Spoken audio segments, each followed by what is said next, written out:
sou a Sandra Suguieda, médica veterinária do Patas com Você. Hoje o assunto é sobre intoxicação. Eu vou abordar alguns exemplos de intoxicação que eu já vivenciei e que eu acho importantes por aqui para vocês e espero ajudar com essas informações. O objetivo nesse momento é deixá-lo alerta, porque durante a vida do seu cão, em algum momento poderá se deparar com alguma situação semelhante, porque eles colocam muitas coisas na boca. Intoxicação por sabão, sabonete, shampoos. Eles contêm detergentes aniônicos e não iônicos. Os sabonetes, eles podem, em barra, eles podem conter soda cáustica.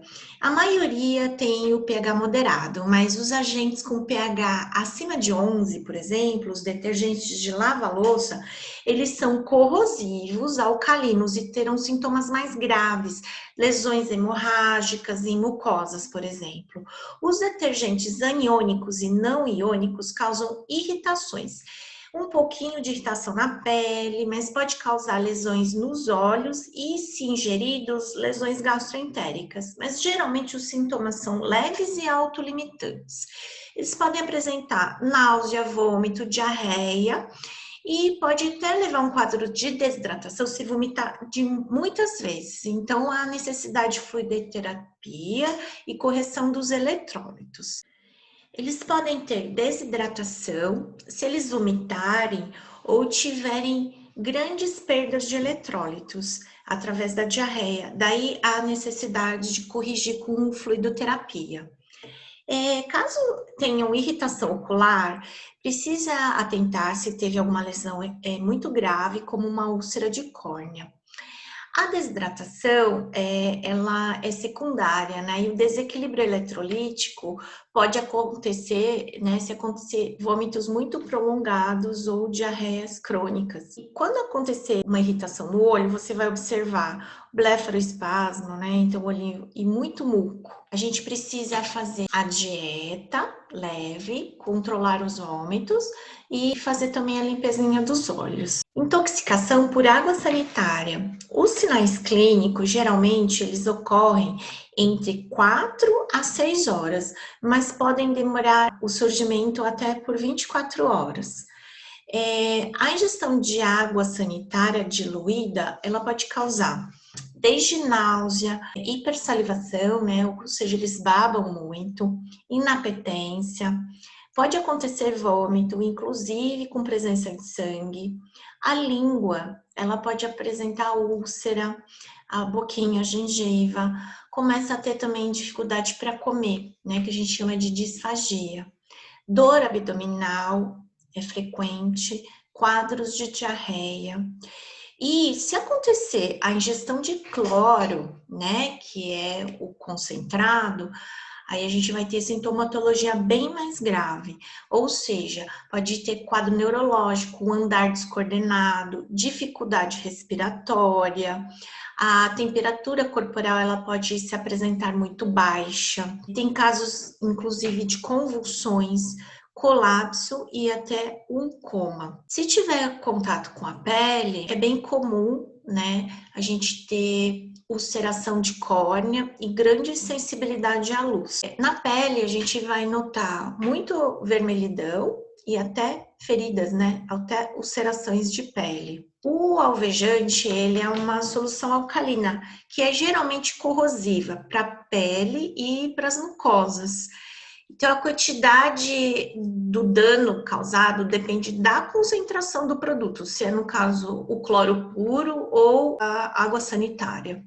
Então, vai depender da viscosidade, do tempo de contato que ficou na pele, ou se teve ou não ingestão do produto. Os cuidados veterinários, eles vão depender da gravidade dos sintomas.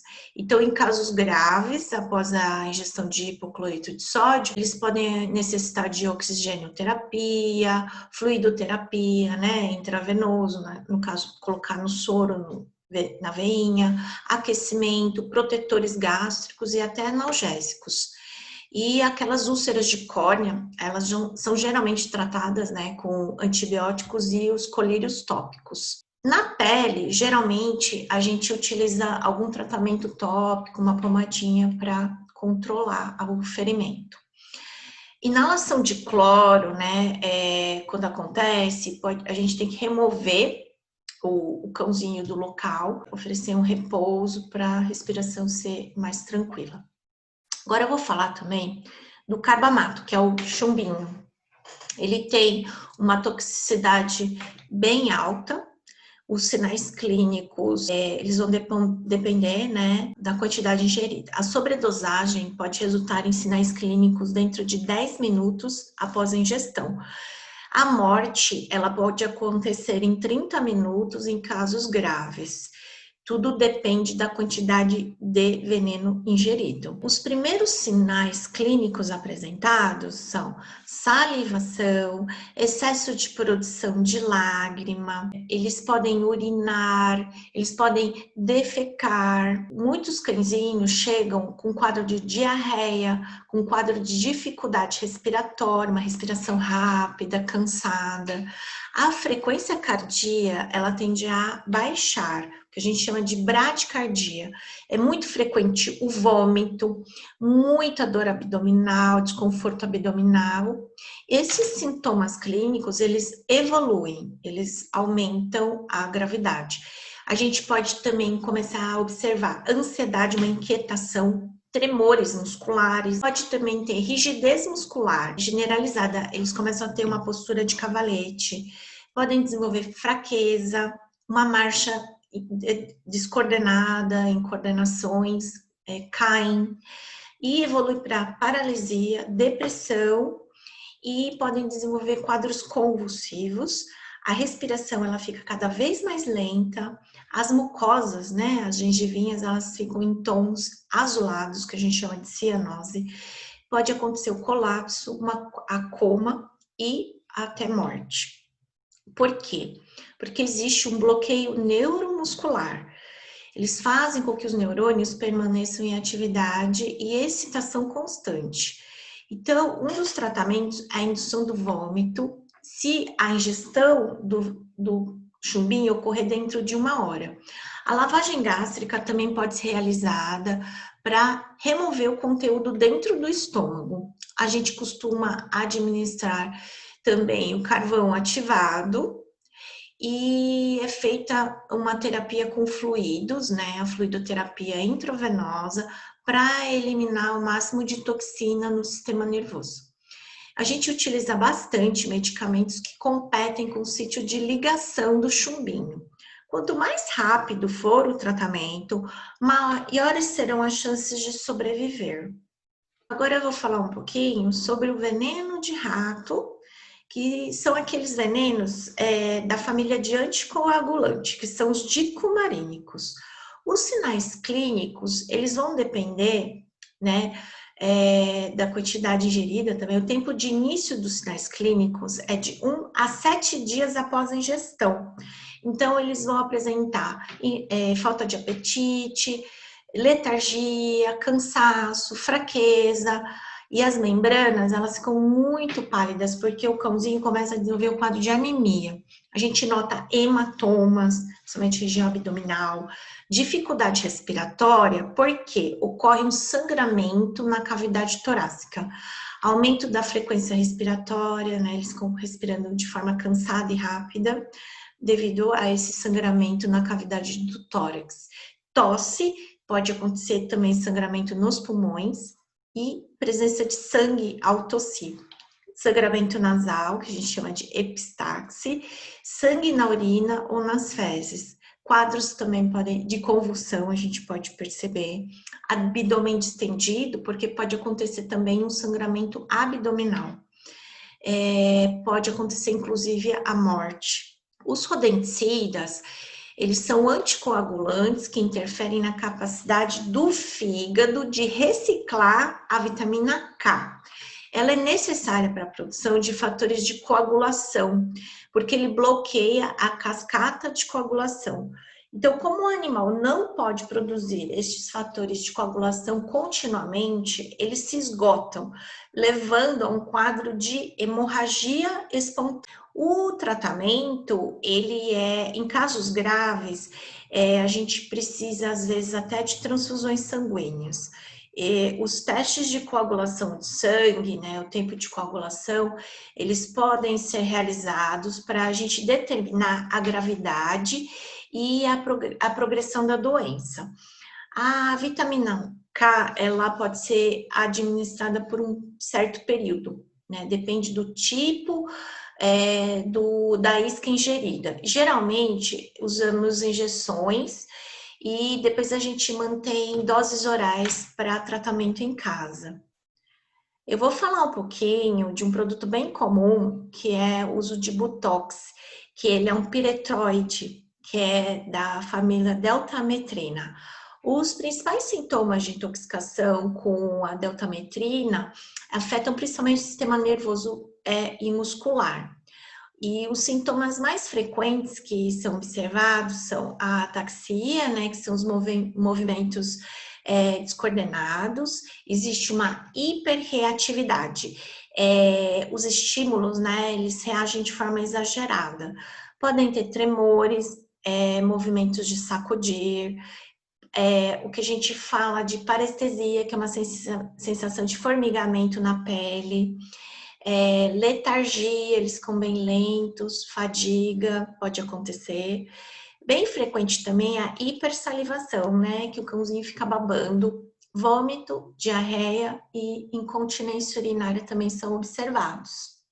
Outros sintomas após um envenenamento grave, a gente pode ter a hipertermia, uma hipotermia, dificuldade respiratória, desorientação, espasmos, né, que são as contrações repetidas e involuntárias, e sintomas, eles podem aparecer algumas horas após a exposição à deltametrina, mas depende também da dose e do tipo de contato, se foi pele, inalação ou ingestão.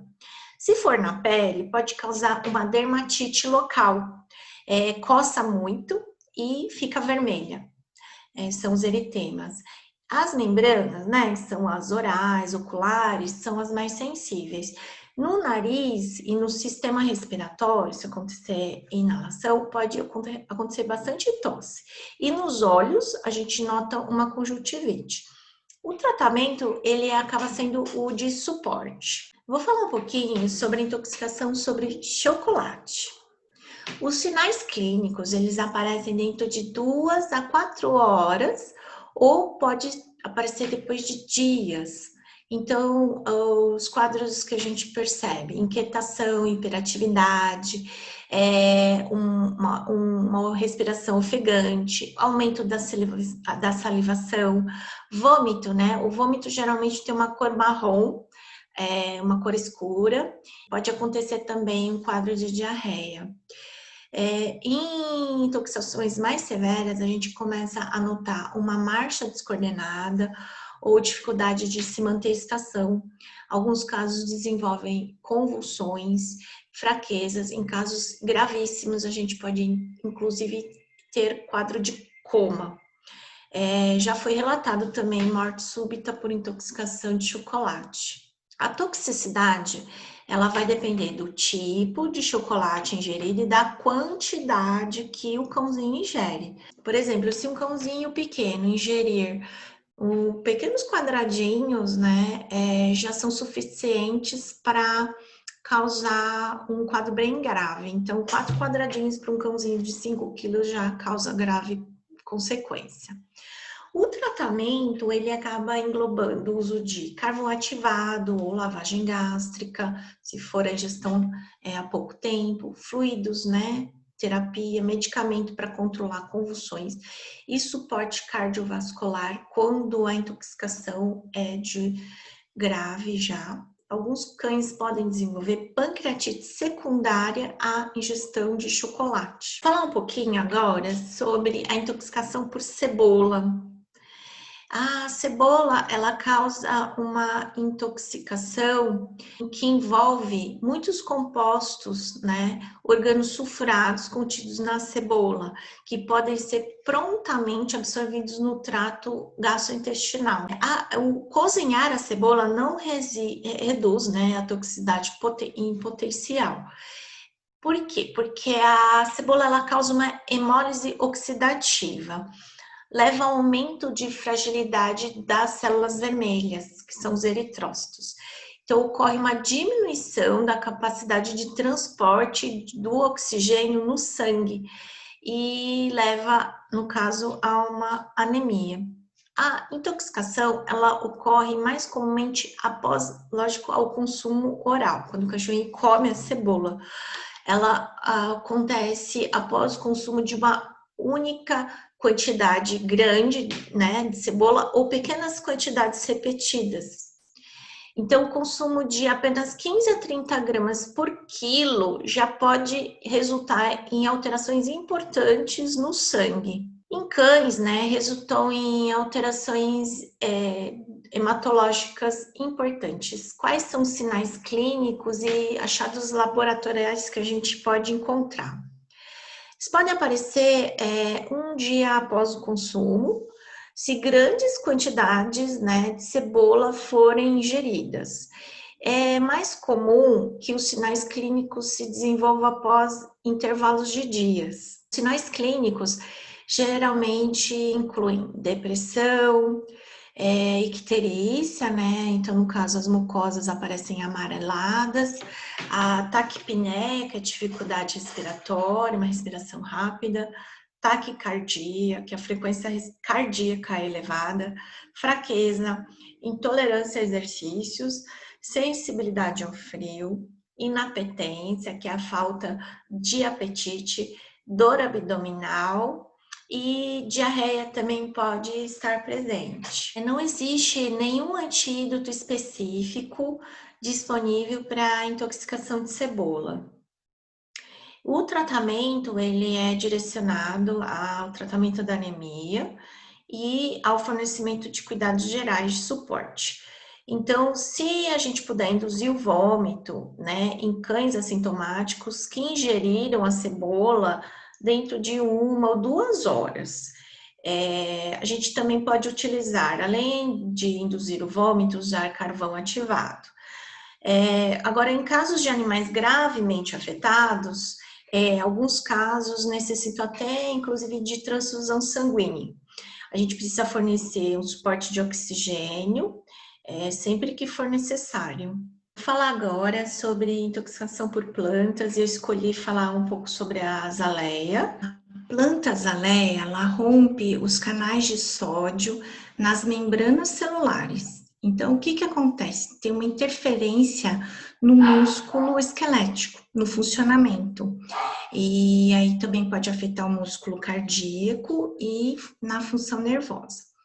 Se o seu bichinho de estimação ingerir uma quantidade muito grande de azaleia, o veterinário ele vai recomendar provavelmente uma lavagem gástrica para evacuar o conteúdo do estômago e, na sequência, utilizar o carvão ativado, que pode ser administrado para diminuir as toxinas remanescentes na circulação.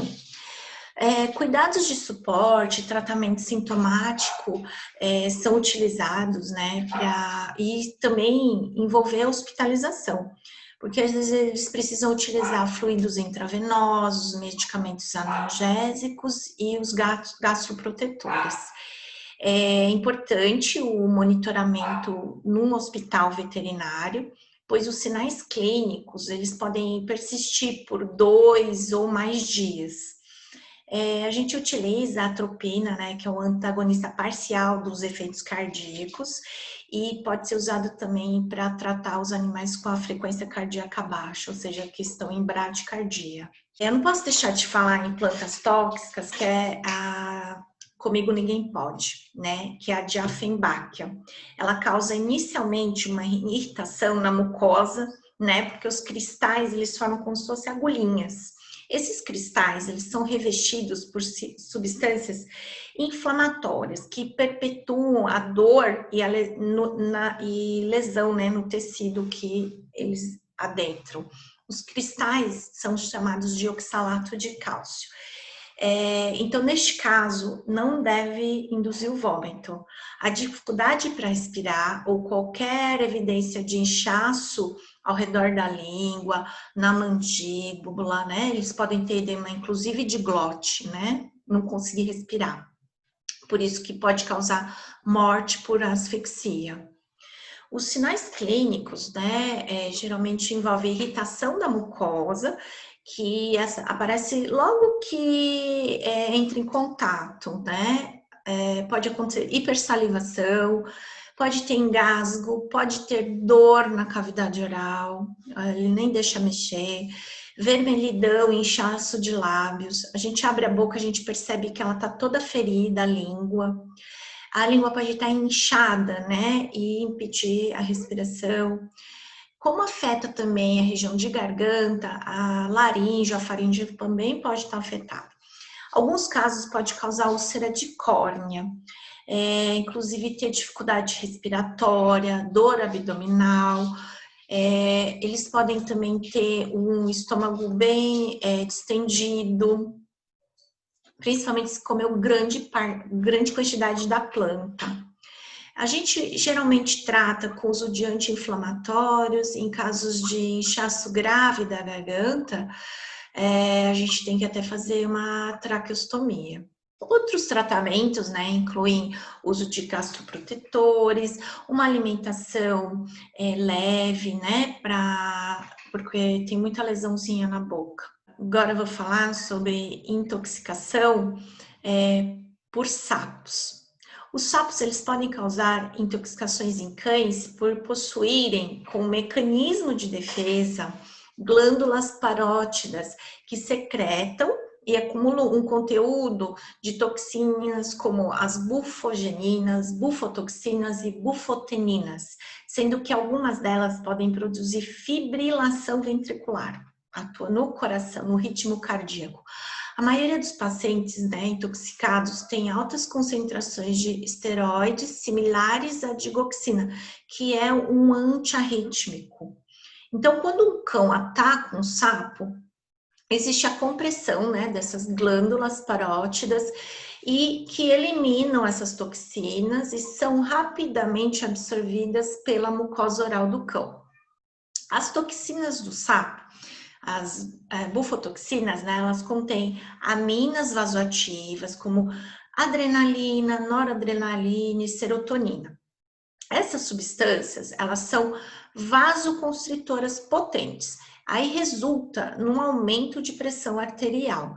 E um outro efeito tóxico é o aumento do potássio. Então, dessa forma, né, podem ser vistos as fibrilações cardíacas, inclusive com possibilidade de óbito. O sistema digestivo é um dos mais afetados na intoxicação por toxinas do sapo, né? Então, a gente observa o quê? Vômito, diarreia, hipersalivação e irritação da mucosa oral. Em relação ao sistema nervoso, nós observamos midríase, ansiedade, cegueira, ataxia, que é a dificuldade para caminhar, e convulsões. E não é comum ocorrer o óbito, porque embora a letalidade ela seja considerada baixa, ela pode acontecer, mas não é tão frequente. O tratamento, geralmente, ele é sintomático, ou seja, depende dos sintomas. Então, se precisar usar protetor gástrico, se precisar controlar as arritmias, o monitoramento cardíaco eu considero mais importante. Então, a gente precisa corrigir a bradicardia. Eu vou falar agora sobre intoxicação por medicamentos. Coloquei na lista o primeiro, que é a prometazina. Os efeitos colaterais, né, do Fenergan, ele pode incluir sedação pesada, agitação, hiperatividade, tremores e espasmos musculares. A boca pode ficar seca, os olhos podem ficar secos, a pressão arterial, ela tende a baixar. Muito frequente também o uso de diclofenaco sódico, né, ou potássico. Ocorre quando um cão ingere uma dose tóxica de ibuprofeno também, seja porque ele comeu acidentalmente ou às vezes os tutores mesmo dão, né? Eles não são seguros como para os humanos, eles são muito prejudiciais. É muito comum, mesmo em pequenas doses, pode acontecer efeitos adversos e intoxicação. Os sinais clínicos relacionados com a intoxicação são a ulceração e irritação do trato gastrointestinal. Ocorre perda de apetite, vômito, às vezes com presença de sangue, diarreia, depressão, dor abdominal, as fezes saem escuras e outros sinais, né, que são os mais graves, estão relacionados com quadro renal ou hepático. Então, a gente vai notar uma incoordenação, pode acontecer icterícia, as mucosas também podem estar muito pálidas, alguns cães chegam em convulsão e entram em coma. Pode levar a um quadro de insuficiência renal. Então, é por isso que alguns animaizinhos desenvolvem doença renal crônica. Em pacientes anêmicos que perderam muito sangue, podem precisar, inclusive, de transfusão sanguínea. Os cães com perfurações intestinais, eles podem necessitar até de uma cirurgia de emergência. Os medicamentos para controlar as convulsões são usados, né, se forem necessários. E ao longo da terapia, até do internamento, são feitos vários testes laboratoriais para monitorar a parte hepática e a parte renal. Pode acontecer diminuição na produção urinária, e por isso que é muito importante o acompanhamento do rim. Alguns cães, eles podem ter danos a longo prazo e desenvolver um quadro de doença renal crônica.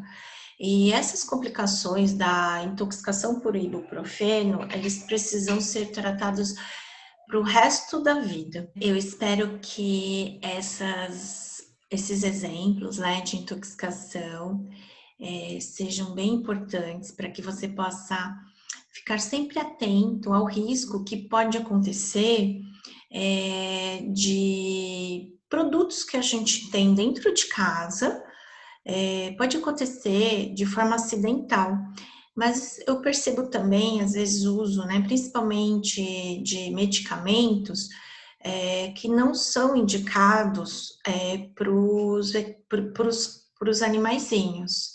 Então, eu percebo que às vezes acontece o uso de medicamentos e que esses medicamentos, eles não têm indicação de uso em veterinária. Então, eles são potencialmente tóxicos, né? A gente precisa ter muito cuidado, da impressão que pode ser usado, porque faz bem para nós, acabou ajudando, o cachorrinho está com dor, então isso pode fazer uso, né, levar, né, ao uso desses medicamentos que a gente tem dentro de casa. Então, vamos prestar bastante atenção, seja uma planta, uso de produtos, né, de limpeza. E se você tiver alguma dúvida, queira deixar algum comentário, pode deixar aqui embaixo. Obrigada.